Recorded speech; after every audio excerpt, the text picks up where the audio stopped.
Well, g'day and welcome back to another video of a legal studies teacher reads the news.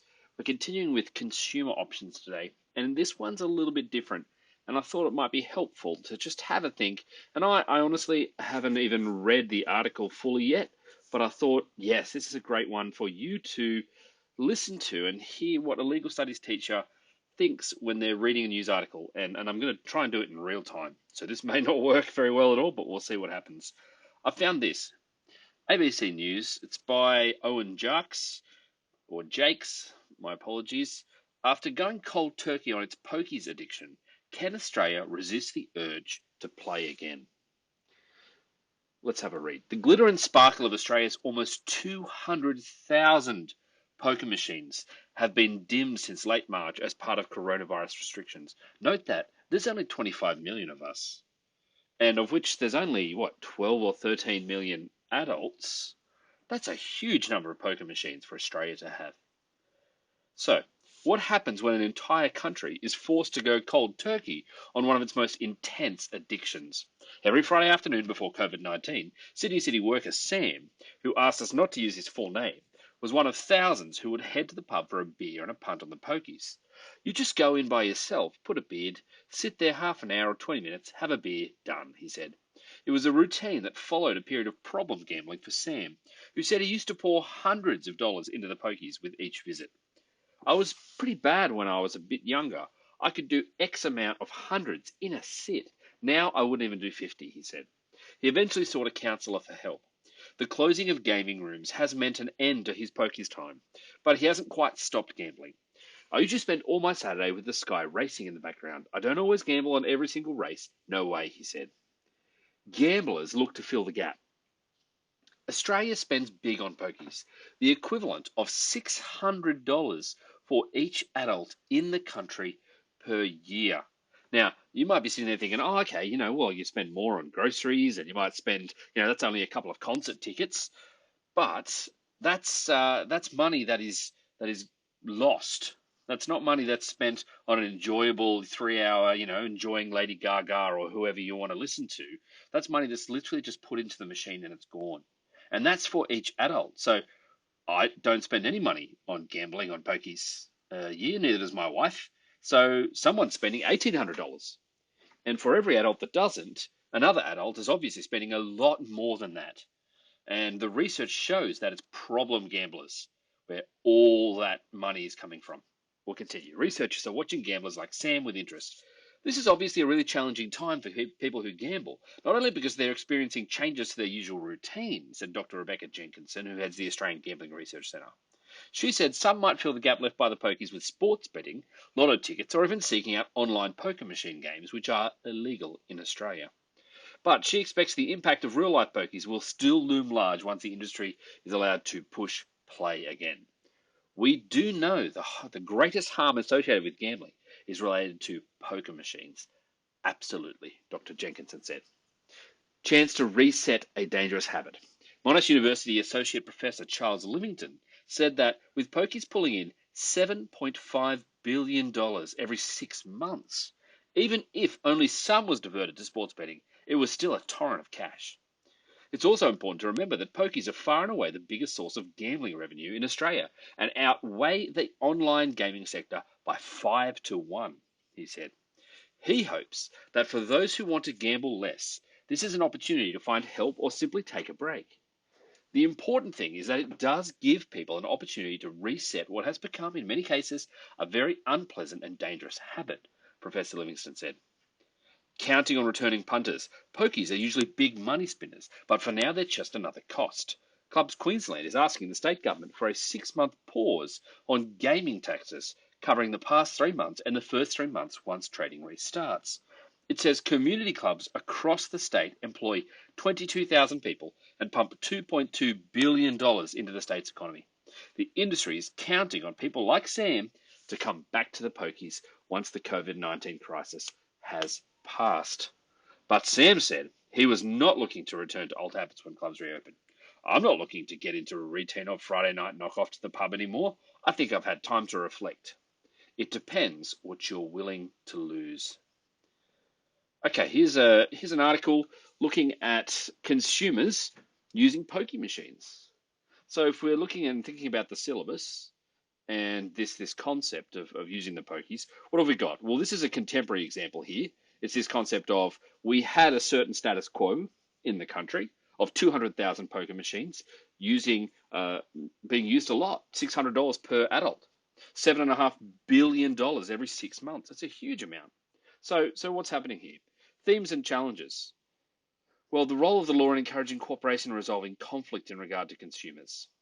I can certainly see this, not particularly from this article, but gaming machines certainly, from a consumer point of view.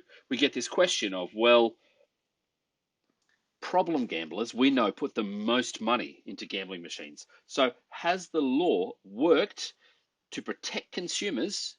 Remember, that's what we're talking about, the rights of consumers and achieving justice of consumers. Has it been working to protect consumers when it comes to resolving conflict, i.e. their addiction? Issues of compliance and non-compliance, maybe not so much. Laws relating to consumers as a reflection of changing values and ethical standards. Certainly, this concept of pokies is not a popular one. People hate seeing, especially pensioners, putting lots of money into their pokie machines and losing it. And the idea of addiction is a very, very, uh, negative issue in Australian society. People hate the concept of people being addicted to the pokies. Okay, so the role of law reform in recognising the rights of consumers. What right do problem gamblers have to the government helping them out in their addiction? And then we can think through the effectiveness of legal and non-legal responses. Okay, so the developing need for consumer protection for certain. We've got all of this research talking about how problem gamblers believe certain myths about pokies. That if you stay on it for long enough, you'll hit. And if you put enough money in, you'll hit the jackpot and you'll win it back. A whole bunch of other concepts. Contracts, implied contracts, when it comes to people using pokies. What are they actually signing up for when an offer is made for them to use a pokey? What else have we got? Different protection, statutory protection, non-statutory controls, and advertising for pokies. Occupational licensing when it comes to who's allowed to use pokies. And remember, this is one of the things that this article's got here. Key points here. Australians put $15 billion into more than 200,000 poker machines per year. Remember, it's stated here, and this is the kind of thing you've got to look into and have a think about. Clubs Queensland, the guys that run these clubs that all the pokies are in, they're saying we need a break on our gaming taxes. See, and this is a very kind of controversial issue here. The government, state governments, make a ridiculous amount of money from the taxes on gambling. They're taxing the places that are making all of their money from pokies. And if you note that, you go to a community club, they're going to earn X amount of dollars per, for a drink, for this, and this. But a lot of their money is coming in from pokies. And so it becomes quite a controversial issue of, well, that money is going to dry up. And clubs are very good at saying, look, we give money back to the club and back to the not sorry back to the club, back to sporting clubs and back to community groups. And the more cynical among you might say, yeah, by putting your name and advertising on that little under eights football team and soccer team and netball team, you put your club's name on that. That sounds just like sponsorship, and yet I'm paying for that because taxes that you're getting in tax breaks, etc., are going to that. So there's a lot of kind of really interesting, controversial elements to pokies as a consumer issue, and COVID-19 especially having this question of, well, is now the time for law reform? Is now the time to break the addiction of both of problem gamblers putting all their money into the pokies, but also of the addiction of state governments getting all of their tax money from these problem gamblers through the clubs and the gaming taxes that the clubs got. So with gaming venues shut, the other key point, sports betting firms are targeting bored pokey players. Remember, it's a fifth the size, sports betting firms. And remember as well, there's hardly any sport going on. That's one of the other issues. Experts say now is the time to consider spending limits or reducing the number of pokies. So that would be a legal reform that we could think about and look at when it comes to this idea. Okay, so many points are hit in this topic. Consumer redress, awareness, and self-help when it comes to this concept of using pokies. Industry organisation, Clubs Queensland, saying Oh, we need some help. We're struggling, etc., etc. This is how many people we employ, etc., etc. All of that happening there. The role of tribunals and courts, no. The role of non-government organisations. Okay, so the media, gambling help organisations will often talk about gambling and problem gambling and consumer remedies. How do we fix the situation? Are there individual fixes we can do? Are there societal fixes? Okay, so there's technology, the use of a poker machine, which keeps X amount of dollars and keeps you interested, and all of this stuff.